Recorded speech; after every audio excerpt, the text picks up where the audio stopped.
Hi, it's Brandy, and I am back with another card share, and we will be working with this cute little spider. He is by the Rabbit Hole Designs, and he is a caffeinated spider. I adore him, and he is adorable. He's probably the only spider I like because I am terrified of spiders.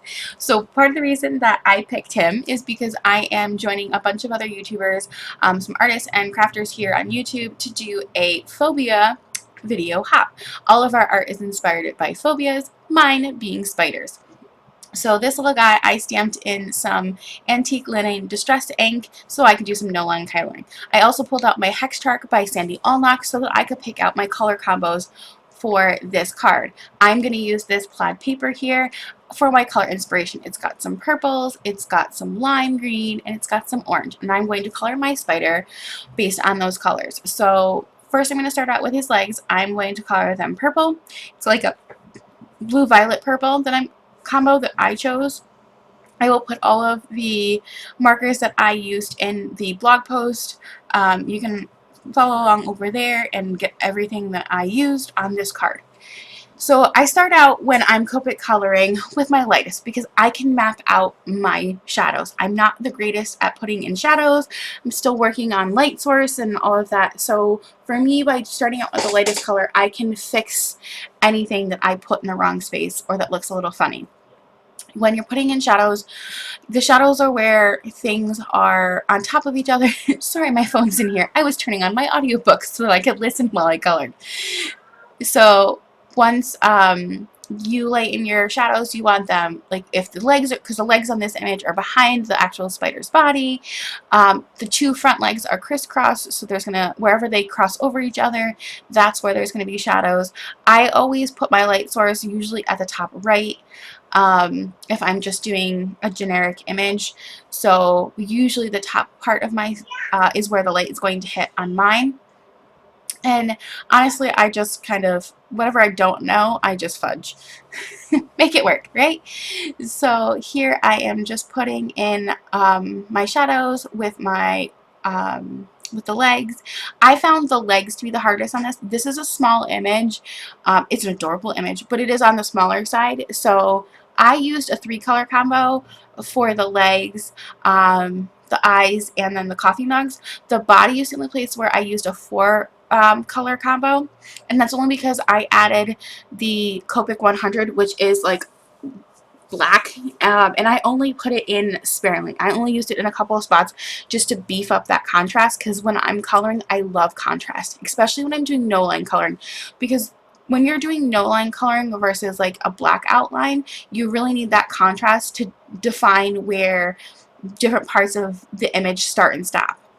Without that contrast, you kind of get like almost that blob look, and so a nice beefy contrast. Whenever I am coloring like a white, I'm just putting in the shadows. So when I did the whites of the eyes, I was using the lighter gray markers and my zero marker to blend out. Now this is a fuzzy little spider. He's adorable. So when I'm coloring his fur, I'm doing more flicking and brush strokey kind of marker strokes than when I was doing his legs, because his body is drawn, like the texture's there. He is part of the caffeinated line by the Rabbit Hole Designs. There's a bunch of awesome little critters by them. I love them all, and I intend to collect them all. I haven't gotten them all quite yet, but I do have several of them, and I've made some cards with them.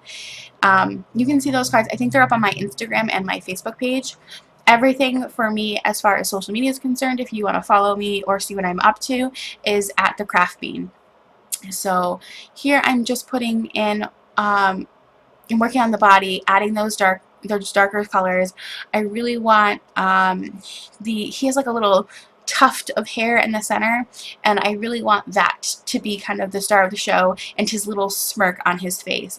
He's just so cute with his. So once I get that all filled in and blended in, I'm gonna move on to the next color. Don't be like me, refill and re-ink your markers. I had my C5 in this color combo, and my C5 desperately needs to be re-inked. I need to order a re-inker for that one. So don't be like me and not re-ink your markers. Re-ink your markers, you'll have a lot less stress when you're trying to color an image in. So for the coffee mugs, I just did a center highlight just because it was the easiest. I left the shading darker. It adds, because it's a cylindrical object, to get that rounded cylindrical look, you want a center highlight. So that's how I did those. Even though I technically used a light source that was at the top right, we can mix light sources. It's totally cool here. Nobody cares. It's card making. Don't take it too seriously. If anybody gets upset at you for, having wrong light sources, don't make them handmade cards. That's my opinion. So here I am just going to color this little mug in lime green to match his eyes, and then I'm going to move into my purple mug, but instead of making it as dark as I made the his legs, I'm just going to make it a little bit lighter. So I'm going to use more of my lightest color in my mid-tone and just a smidgen of my dark, just so that I don't, it adds variation. It's still the same color family. It's still part of that BV family. It's just not the same color as his legs. I'm going to do the same technique with this mug down at the bottom here. It is going to be a gray mug instead of a black mug, just because that way it won't blend in with his body. I am also going to make a mistake and color outside my little no lines, and so you'll see me come in with the colorless blender and just push that color back up into the image. It's a great way when you fudge something up. There is a little steam thing you can I colored it, but I end up cutting it off later because I end up fussy cutting this image. This is my white gel pen. I really like the number 10 by the Jelly Roll, like the Sakura Jelly Roll pens. This is a 10. It's nice and bold, and I really like it. It's great for adding details. So I added some polka dots and some stripes and zigzags on my cups, and then I added some highlights to his eyes and on my orange mug. And then I'm going to play with paper. I'm a scrapbooker. I love scrapbook paper, and I had a ton of Halloween scrapbook pads or scrapbook paper in my stash, so I just went digging. This blue spiderweb paper is actually from an old DCVW collection called Eekaboo.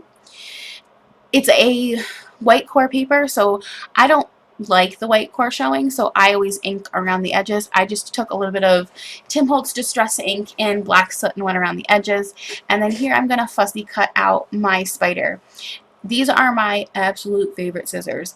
They are by Fiskars, and they are like a titanium blade, and they're like this squeeze scissor style, and they have a nice short but sharp blade, and they're great for fussy cutting. I know some people don't care for fussy cutting.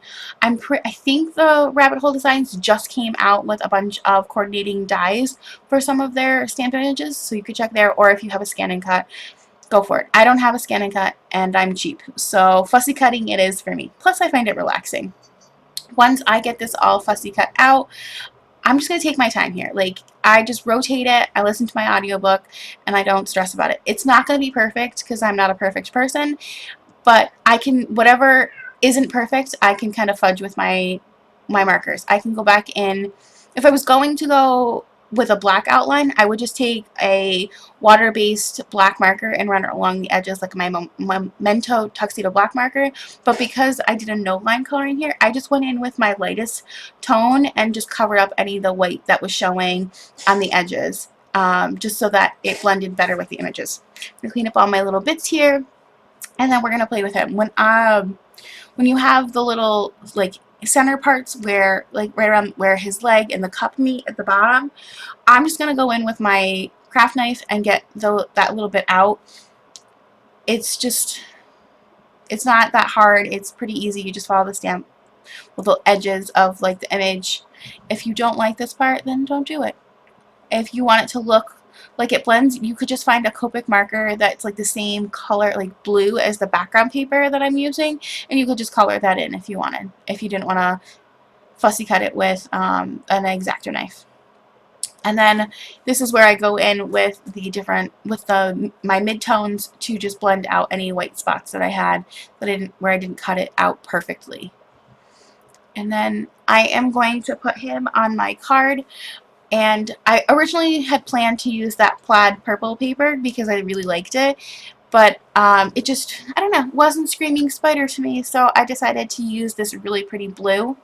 I was originally going to use this thread, but then once I got it on there, it kind of got lost with the busyness of the paper, so I went for a thicker twine style and just used that. I taped it right on with Scotch tape on the back of that panel, and then I want him hanging towards the bottom of that panel, so I'm just going to tape it down, tape the edge of that string down, and then I'm going to use pop dots to put him up on some dimension to add some more interest to my card. And then I'm going to sit here and fight with my pop dots as well as the backing paper on said pop dots. Does anybody else fight with those stupid backing papers? Because I know I fight with them all the time. It looks like it's easy here because I've sped it up, but it took me a few minutes. And then I'm going to use my ATG gun. You can use whatever adhesive you prefer. I am a slob, so we don't use liquid glue unless we have to. And then I had a little bit of overhang where I didn't quite cut that blue panel perfectly, so I'm just going to use my X-Acto knife and my ruler and then fudge it with my Distress ink blender. I had a little piece of that clear tape that was sticking out, so I just went in and messed with it and stuck it back underneath there. And then here is where I'm going to add my sentiment. The sentiment that comes in this teeny tiny little adorable set is hashtag Scream and Sugar, which I thought was funny and adorable. So here I'm just going to stamp it on some white cardstock. I personally really like the Bristol Smooth cardstock. It's what I used to stamp my original image and colored on, and I had a little scrap left, so that's what I used, just so it was the same tone and weight as the rest of my card. And then I'm going to line it up and use my ATG gun again and get that on there, and that's the whole card. I hope you guys enjoy. I hope you guys hop along to the other videos and check it out. You can also go over on my blog. I colored him in a couple other combinations and made some cards out of those using some of the other pattern papers I showed in the video. I will see you soon. Thanks!